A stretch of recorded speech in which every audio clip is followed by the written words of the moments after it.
शेण दाखव ऐश्वर्या.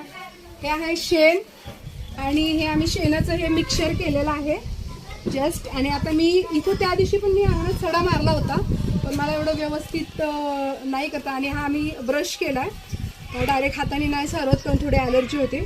सो आता हे बघू शकताय असं मस्त शेणाचा सडा मारते. गॅस